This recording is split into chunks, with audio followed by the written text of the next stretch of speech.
Hey everyone, and welcome back to Malaysia in Focus, where we break down the stories shaping our nation.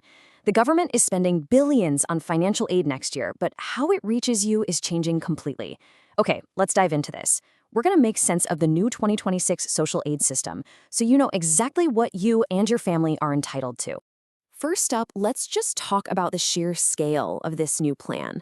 We're talking about a record RM15 billion that the government has allocated for direct aid in 2026. This whole thing is designed to help Malaysians like you and me manage the rising costs of living. But hold on, this isn't just about cash handouts. The government is calling it an ecosystem that actually splits the aid into two parts. You've got flexible cash on one side and monthly credits for your essential goods on the other. The easiest way to think of it is like this. STR is kind of like the cash in your wallet that you can use for any urgent need, paying a bill, fixing something at home, you name it. Meanwhile, SRA is like a prepaid grocery card that makes sure your family always has the basics covered every month. So let's get to the first part and tackle the big question on everyone's mind. How much cash can you actually get? Okay, now what's really interesting here is how it's structured. If your household income is RM2,500 or less, this table shows you the maximum cash you could receive in 2026, and it all depends on your family size. We're really trying to break these numbers down to make them super easy to understand.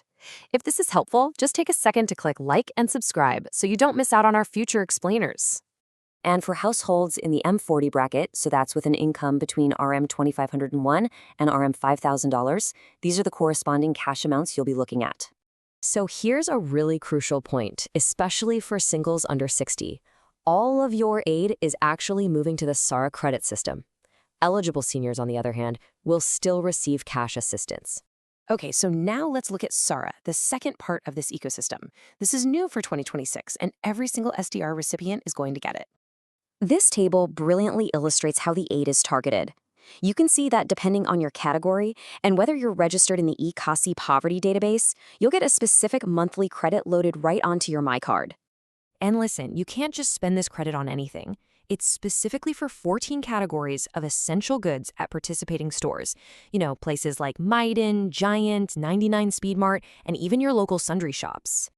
And on top of all of this, the government is also giving a one-off RM100 credit to every single Malaysian adult. This is timed perfectly for the Chinese New Year and Ramadan period. Okay, so you know what the aid is, but how do you actually get it? Here are the practical steps and dates you really need to know. So everything is done online through the MySTR portal. It's so crucial to make sure your details are up to date, especially if you haven't touched them in the last 3 years. And please be careful of scams out there. Make sure you only use the official government portal, which is the one managed by LHDN. Go ahead and mark your calendars. The aid starts rolling out in January, with the first major cash payment happening on January 20th. So, what does all of this mean? Why the big change from just simple cash aid? What's the bigger picture here? This quote from the official analysis really sums it all up. The goal is to find that sweet spot, to balance giving people cash for emergencies while also making sure basic food needs are met month after month. Ultimately, this is all about making government spending more efficient. By using data and technology, the aid can be targeted much better to those who need it most, and it's moving Malaysia towards a proper digital welfare system. We really hope this explainer has made things clearer for you. If you want to be part of our informed community, just hit that subscribe button now so you never miss a breakdown.